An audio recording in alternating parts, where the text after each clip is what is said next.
Assalamualaikum warahmatullahi wabarakatuh.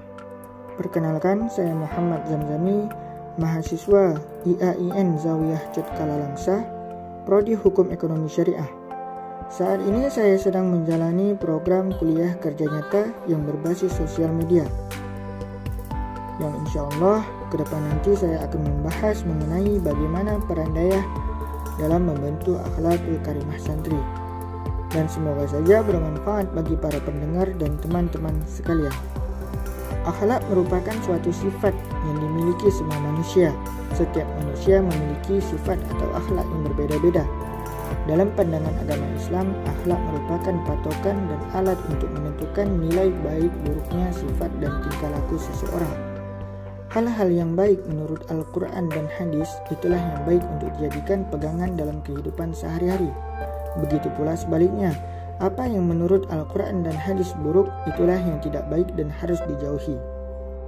Di zaman sekarang ini, akhlak merupakan suatu hal yang penting untuk diperbincangkan.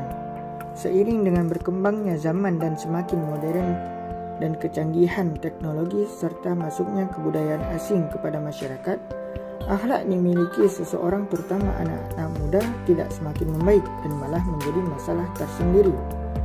Pasalnya, akhlak yang dimiliki anak muda sekarang sudah terlalu buruk, terutama tingkah laku mereka kepada yang lebih tua. Hal ini tentunya harus diperbaiki agar tidak semakin memburuk seiring perkembangan zaman.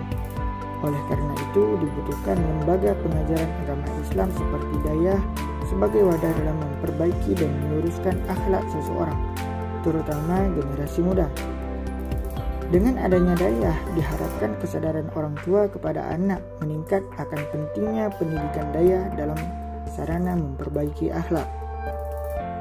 Di kesempatan berbahagia ini, insya Allah saya akan membahas mengenai bagaimana peran dayah dalam membentuk akhlakul karimah santri di salah satu dayah di daerah Aceh Tamiang, yaitu dayah Raudatun Najah II yang beralamat di Desa Batang Tepah, Kecamatan Bendahara, Kabupaten Aceh Tamiang, yang dipimpin oleh Tengku Haji Abdul Razak.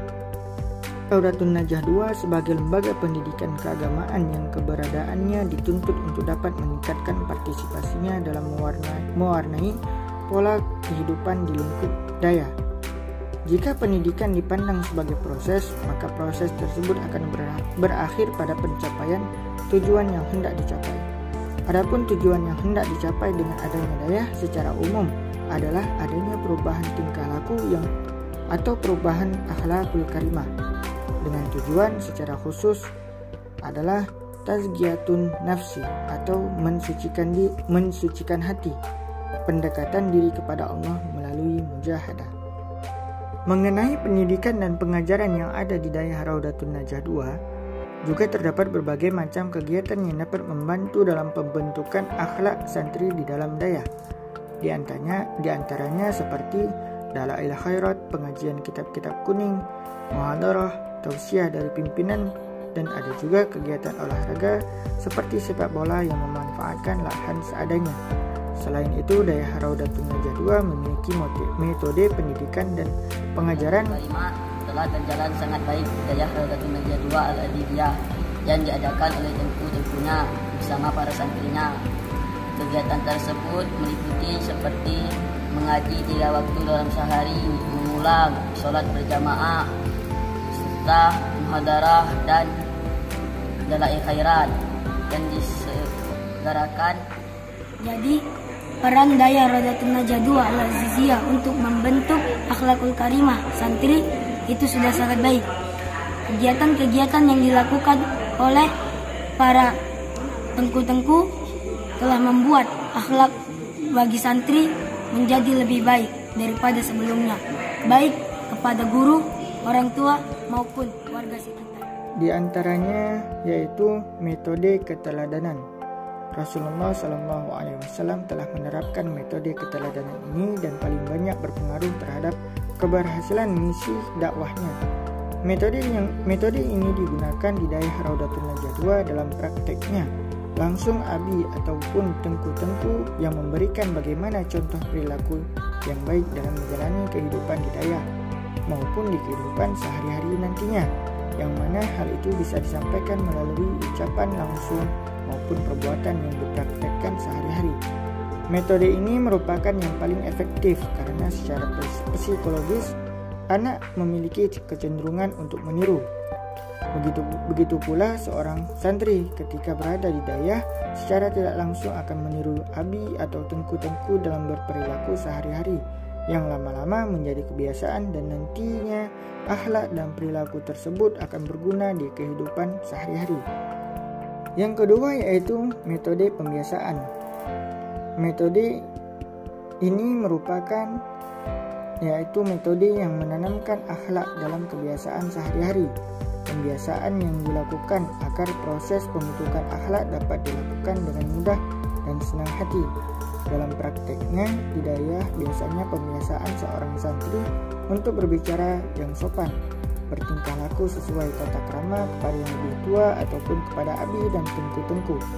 Akhlak yang telah dibiasakan sejak masa kecil atau muda kepada santri nantinya akan menjadi kebiasaan hingga masa tuanya.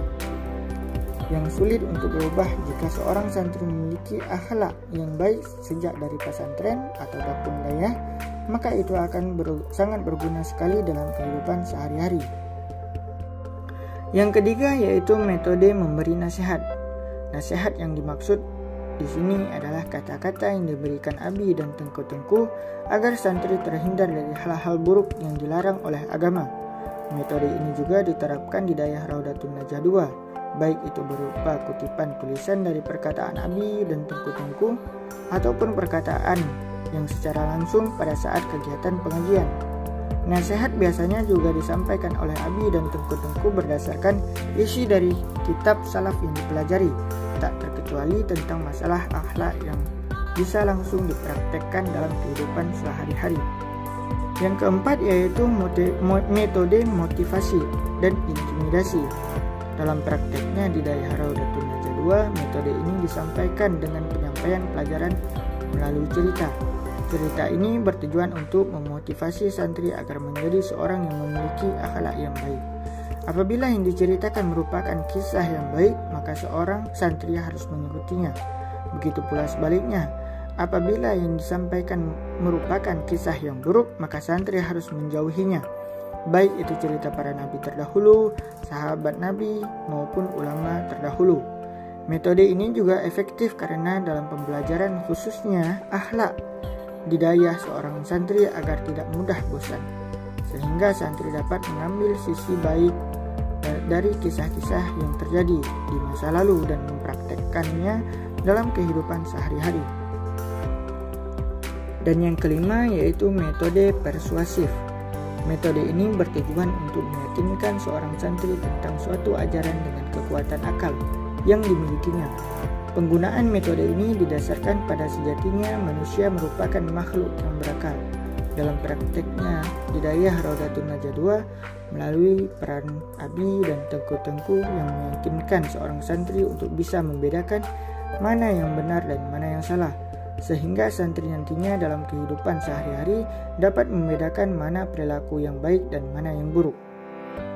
Inilah beberapa metode yang diterapkan di dayah Raudatun Najah 2 dalam membentuk akhlakul karimah santri. Dan semoga bermanfaat bagi teman-teman dan bagi para pendengar sekalian. Dan semoga saja kita tidak terjerumus kepada akhlak yang buruk.